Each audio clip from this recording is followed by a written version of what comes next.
Today we're going to take a completely mundane safety object and transform it into a really fascinating feat of everyday engineering. I mean, you probably see these things mounted on walls in your office, hanging out at the local grocery store, or maybe tucked under the sink in your own kitchen. But today we're going to look right through that metal casing to understand the precise science that actually keeps us safe. You walk past it literally every day, right? But do you actually know how it works? Let's dive right into this and uncover exactly what happens inside a fire extinguisher. We kind of just view it as a simple point-and-shoot spray can, but honestly, it's a highly pressurized, perfectly calculated mechanical device designed to completely disrupt a complex chemical event. So here is our game plan for this explainer. 1. Knowing your enemy. Fire. 2. Inside the red cylinder. 3. The chain of activation. 4. Chemistry. Choosing your weapon. And finally 5. The pass method. All right, let's kick things off with Section 1, Knowing Your Enemy, Fire. You know, a lot of people think of fire as a thing or an object. But fire isn't just an accident or some static entity, it's actually a super dynamic, complex chemical reaction. Scientists refer to this specific reaction as the fire tetrahedron. Now, a tetrahedron is basically a four-sided pyramid, and in this case, it perfectly represents the 4 absolute, non-negotiable requirements for a fire to spark and actually survive. So the 4 sides of this pyramid are heat to reach the ignition temperature. You've got fuel, like wood or oil, to actually burn, oxygen from the surrounding air to sustain the whole reaction, and finally a continuous chemical chain reaction that locks it all together.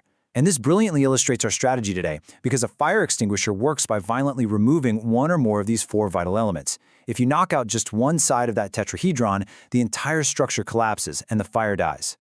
Moving right along to Section 2, Inside the red cylinder. If you were to safely cut open one of these stored pressure units, right up at the very top you would find the propellant. This is usually a compressed gas like nitrogen or carbon dioxide. Honestly, think of this propellant gas as acting exactly like a tightly coiled spring crammed into a tiny box. It's compressed right at the top of the cylinder, just waiting for the exact right moment to expand and push the contents out. Right beneath that invisible coiled spring is the extinguishing agent. This is your actual ammunition, the material specifically designed to put out the blaze, and it takes up the bottom 75 to 80% of the tank. Now, depending on the type of extinguisher, this agent could be water, a dry chemical powder, or a liquid gas. But regardless of what it is, it's resting way down at the bottom, heavily weighed down by all that pressurized gas above it. And connecting the whole shebang is the siphon tube. It's literally just a long plastic pathway running straight down from the valve assembly at the top, submerged all the way deep into the extinguishing agent at the absolute bottom. This tube serves as the singular escape route, setting up exactly what happens next. Which brings us to Section 3, the chain of activation. This is where it gets really cool. When you strike, a rapid millisecond by millisecond mechanical chain reaction occurs, turning this static cylinder into an active lifesaver. Step 1. Pulling the metal pin physically removes the safety gate and snaps that plastic tamper seal. Step 2. Squeezing the lever pushes a metal actuator rod straight down, depressing a spring-loaded internal valve. Step 3. That internal valve completely opens up the grid escape route and the massive pressure desperately expands downward. And finally, Step 4. Siphon propulsion. The expanding gas pushes down on the agent, forcing it violently up the siphon tube, through the hose, and blasting out of the nozzle. To fully grasp the immense force involved here, you really have to consider this incredible number.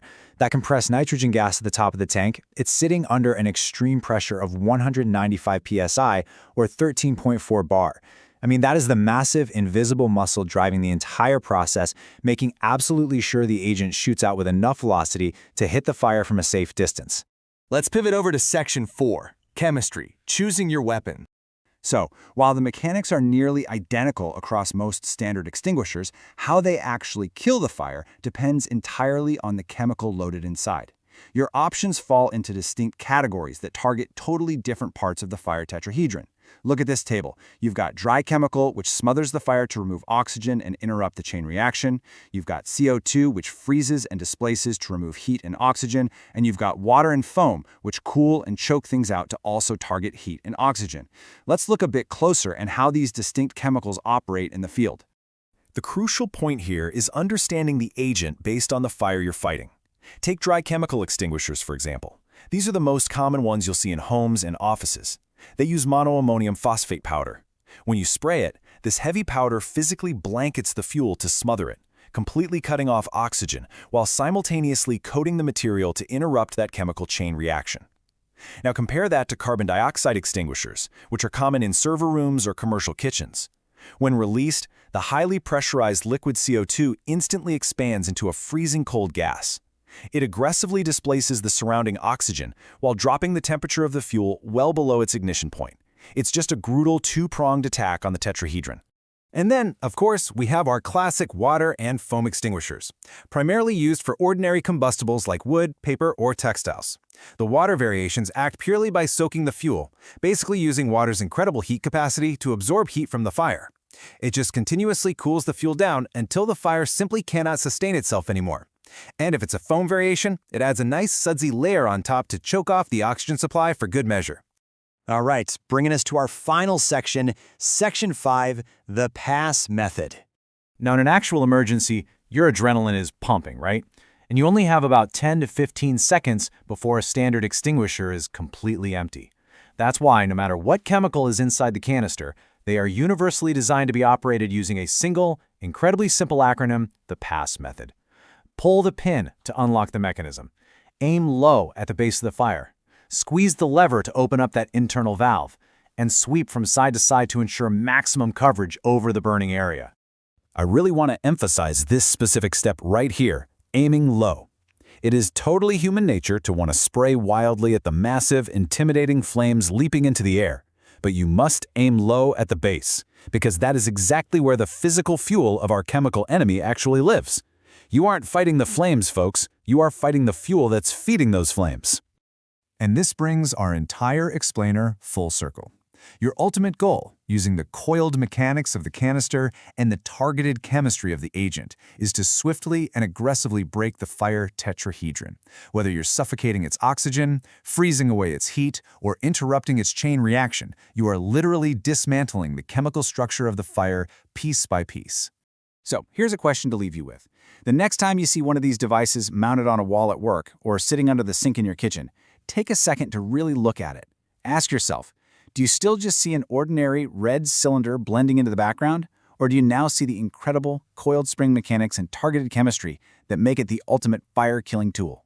Thanks for exploring this amazing piece of everyday engineering with me. Keep learning, stay curious, and I'll catch you in the next explainer.